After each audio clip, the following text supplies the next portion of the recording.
जय भीम, नमो बुद्धाय, जय भारत, जय संविधान। अपनी साथे धोળકા खाते जे बाबा साहेब आंबेडकर समाज भवन છે ત્યાં વજુ દાદા છે। તેઓ આજે આપણને બાબા સાહેબ આંબેડકર તથા સમાજને સંદેશ આપશે। જય ભીમ। જ્યારે ઉનાકાંડ બન્યો તો હું થોડી ઘણી બધી વાતો કરી, પણ હું થોડી ઉનાની માહિતી આપી દઉં। જ્યારે ઉનાકાંડ બન્યો ત્યારે ભાઈ જિજ્ઞેશભાઈ મેવાણી અહીંથી નીકળ્યા અને એ વખતે અમે સાથે જોડેલા। પછી એ વખતે છે જોડા યાત્રા પણ કરી, ત્યાં સભા પણ કરી। જ્યારે વળ્યા ત્યારે ધોળી ભાલ આપણે લીંબડી તાલુકાનો અને ચોકડી ગામ બે લોકોના જે શાંતિના પાર્ટી પર માર્યા, વળતા લોકોને આગળ બોર્ડ માર્યા હતા, ત્યાંથી એ લોકો લઈને અમે પોલીસમાં લઈ ગયા। ત્યાંથી સિવિલમાં ગયા, 7 દિવસ સિવિલમાં પણ ગયા અને ત્યાંથી માંડી પછી 1 વર્ષ માટે મેં ત્યાં મને એવું લાગ્યું કે આ વિસ્તારમાં કંઈક કામ કરવા જેવું છે ઉનામાં। એટલે મેં 2 બહેનો 2 ભાઈઓ 4 કાર્યકરો લીધા અને વિસ્તારમાં 1 વર્ષ મેં એનો અભ્યાસ કર્યો ઉનાનો। તો મને એવું લાગે કે એ વિસ્તાર ધોળકા કરતાં આપણો વિસ્તાર કરતાં 30 વર્ષ પાછળ એવું મારા મનને લાગ્યો। 30 વર્ષ પાછળ ખેતી આધારિત છે, કોઈ ઔદ્યોગિક વિસ્તાર નથી કે સવારમાં મોટી ઇનામત મજૂરી જવાનું। અને અત્યારે હાલ પણ હું ત્યાં હું નવસરમાં વખત હતો એટલે એના કાર્યો મને પગાર મળતો હતો, કાર્યકરોને પગાર મળતો। અત્યારે હાલ પણ હું 8 વર્ષથી તો નવસમ નથી, બિલકુલ નવસમ, પણ મારા લોહીમાં છે કંઈક બાબા સાહેબ વિચારો। એટલે હું દર મુદતે એમની વેરાવળ કોર્ટમાં કેસ ચાલે છે। મને આંખે પણ પ્રોબ્લેમ છે કોરામાં, છતાં હું આગલેથી નીકળી જાઉં છું 9:30ની બસમાં અને છે અમરેલીથી ખાંભાથી હું છે એમના ઘરે નાઈટ રહું છું અને વેરાવળ કોર્ટમાં છેક 8 વર્ષથી હું દરેક મુદતમાં જઉં છું। જિગ્નેશ નિમાણી સાહેબ મુદ્દો ઉઠાવવા સાચું, મેવાણી સાહેબ જે મુદતમાં આવ્યા નથી, હું એક જ એવો છું। અમારા નવસેના આટલા કાર્યકરો છે, 150 કે 100 મારો કાર્યકર, અમારા કાર્યકરો પણ હજી કોઈ વેરાવળ અમુક મુલાકાત પણ લીધી નથી, ભલે કહેતા હોય કોઈ એક જ માણસ છે। હું દરેક મુદતમાં ત્યાં 8 મહિને જોડીશું। આર્થિક રીતે પણ હું મદદ કરું છું। અત્યારે હાલમાં આર્થિક રીતે માણસ તૂટી પડ્યા કારણ કે સમાજ કંઈ સહાય મળી, ઘણી બધી લોકોએ પણ ફાળો આપ્યો।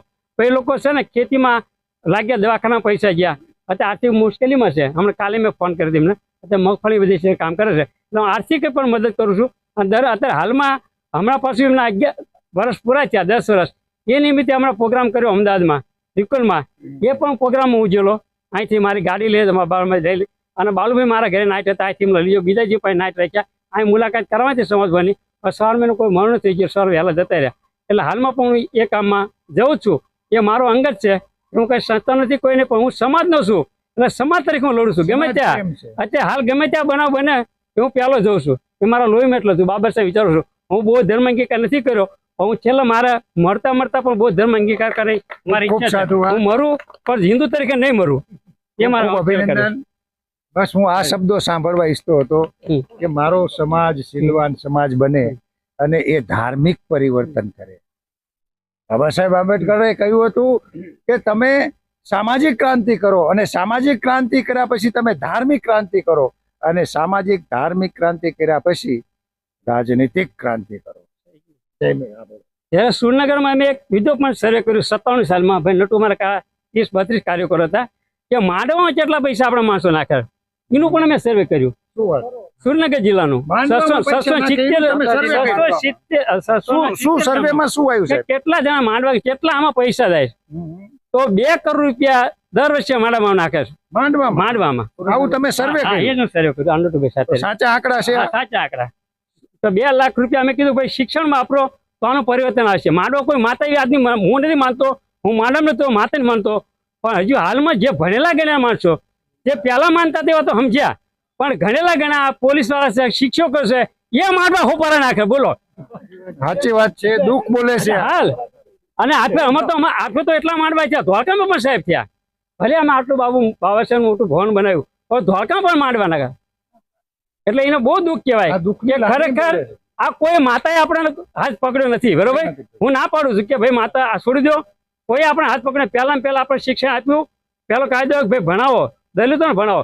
તો બામણો હતા, બામણો બધા રાજ્યને આપી દીધા, સગા ભાઈ મેં દલિતોને શિક્ષણ આપી નહીં। યુપીમાંથી મુસ્લિમો એને આપણે શિક્ષણ આપ્યું, એનો વિષય આપ્યો, પણ આપણે આપણા હાલમાં જે કોમી થાય ત્યારે આપણા માણસો ચાલો મુસલમાન હામાં જાય। એટલે હજુ કોઈ ભણ્યા ગણ્યા, આપણે તો હિન્દુ તરીકેનો આમ સાફ કરી સાથે હું હિન્દુ છું, એટલે હોપારા તો હિન્દુ નથી। કે બાબા સાહેબે કહ્યું હતું કે હું એવી વ્યવસ્થાને ધર્મ નથી માનતો જે સમાનતા, સ્વતંત્રતા, બંધુતા અને ભાઈચારા માટે, એ બાબા સાહેબે કહ્યું છે। કે એકને ઊંચ અને એકને નીચ માને છે એવા ધર્મને હું ધર્મ માનવા માટે તૈયાર. ઘણી વખત એવું થાય કે શબ્દો હોય પણ લોકો કંઈક અર્થઘટન અલગ કરે, એટલે મારી કંઈ ભૂલ થઈ હોય તો પણ મને માફ કરજો. ખૂબ ખૂબ સાધુવાદ, તમારો આભાર. જય Bhim. Samata education and charitable trust સંચાલિત ડૉક્ટર બાબા સાહેબ આંબેડકર સમાજ ભવન, શિક્ષણ ભવન, ફિઝિયોથેરાપી ક્લિનિક અને સોમાન ક્રેડિટ સોસાયટી સૌ સમાજ વતી અમે ભીમકી અવાજ, ડૉક્ટર બાબા સાહેબનો અવાજ ક્યારેય શાંત નથી હોતો, સતત લાઉડ અને એથી વધારે મુખર રહ્યો છે. એનો પ્રતિનિધિ આજે કરાય. છેલ્લા 5-7 વર્ષથી અને આમ તો 2000થી એટલે 26 વર્ષથી આ કામને અમે છેલ્લા 5 વર્ષમાં સાકારિત કર્યું છે. એની કોઈ નોંધ લે કે ના લે પણ અમે સતત કામ કરતા રહ્યા છીએ. પણ આજે જે સુરેન્દ્રનગરથી ટીમ ભીમકી આવાજ, શ્રી ગોરધનભાઈ બૌદ્ધ, શ્રી નટુભાઈ પરમાર, લોક સાહિત્યકાર અને ભીમ દુલારે, ડાયરાના કલાકાર અને BK પરમાર સાહેબ ઉપસ્થિત રહીને અમારી આ કામની નોંધ કરવાનો જે બહુ મોટો પ્રયાસ કર્યો છે અને અમે ખૂબ જ અભિનંદન અને શુભેચ્છા પાઠવીએ છીએ. અને આ કામની નોંધ એવી વિડીયો મારફત એટલે કે સોશિયલ મીડિયા તરફ જવાની છે, એનો અમને આનંદ છે. અમારા ત્યાં મહેશભાઈ સોનારા હમણાં છેલ્લા મહિના પહેલાં તેજસ્વી તારલાના કાર્યક્રમમાં આવ્યા હતા. એમણે પણ આજે આ બધી વાત કરી હતી. પણ આજે અમને એક સંતોષ અને એક મૂલ્યાંકન થઈ રહ્યું હોય કે ભાઈ અમે શું કામ કર્યું, તો અમે આ સિવાય ઘણું બધું કામ કર્યું છે.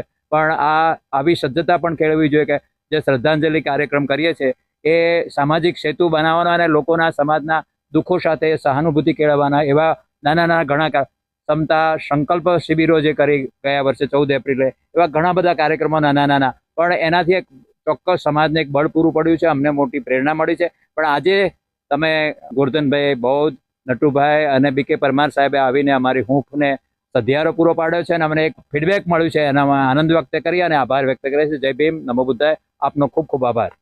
આપે પણ અમારું સ્વાગત સન્માન કર્યું છે અને અમને પણ ફૂલોના હાર પહેરાવ્યા છે. એ બદલ સમગ્ર ધોળકાના અનુસૂચિત જાતિ સમાજને હું ખૂબ ખૂબ વંદન કરું છું. લાખ લાખ વંદન કરું છું. તમે જય ભીમ, સૂરજના નમો બુદ્ધાય. રથને રોક્યો હતો, તમે સૂરજના રથને રોક્યો હતો, પણ જો આજે અજવાળું ફેલાઈ રહ્યું છે. તપ્ત તડકે છાંય દેતું એક છાપરું આંબેડકર, નહીં તો ધરાની આબરૂ લૂંટાઈ જાત એવું એક છાપરું આંબેડકર. ખૂબ ખૂબ સાધુવાદ. જય ભીમ, નમો બુદ્ધાય.